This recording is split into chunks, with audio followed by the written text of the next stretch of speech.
Thank you for tuning in for our next discussion on Dark. If you haven't watched the previous episodes, I invite you to go and check them out. There are 8 other episodes explaining everything else that we've covered so far about Dark. Additionally, spoiler alert for Dark. We've talked about 4 of the 6 time machines used in this show.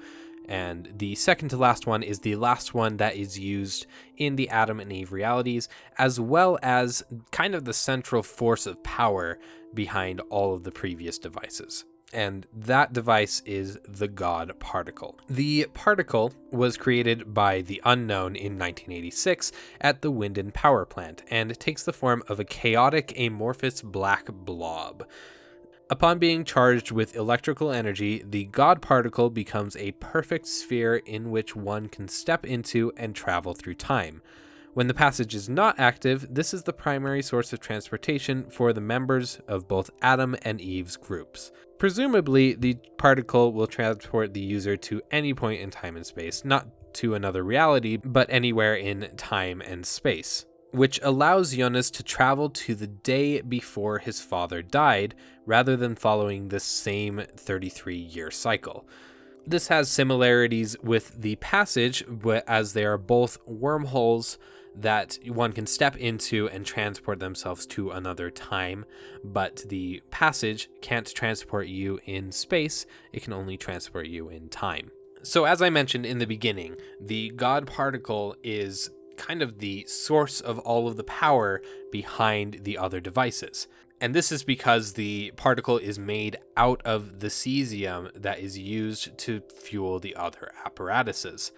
And as mentioned previously, the atom apparatus is what opened the passage, and the passage gives the bunker power. So really everything stems from the God particle, and if the Unknown hadn't have created the God particle, time travel would not have existed. Additionally, if time travel hadn't have existed, the Unknown would not have existed. So again, we have a bootstrap paradox of how time travel even exists in the first place. The God particle is also used to kill Alt Martha in one of the realities, as it has the ability to supposedly unwrite a moment in history. I don't know if that is really the case, though, because while, yes, it does kill her, it does not erase her from all of the previous times that she becomes Eve. That version of Eve was not the Alt Martha that was killed, but rather another one that did not go back and save Jonas. Additionally, the God particle is what causes the end of the world, and so you can think of the creation of the God particle 33 years after it was conceived by the Unknown as a moment where time stood still. And that's what allows the Schrödinger paradox to happen. It's what allows the realities to split into 2. And it's really the crux of everything that happens in the story. And perhaps the device that Tannhaus created in the origin reality is actually just creating the God particle. There are a lot of reasons why that doesn't make a lot of sense, but you can think of the existence of the God particle being a direct result of the origin reality's machine that we'll talk about in the next episode.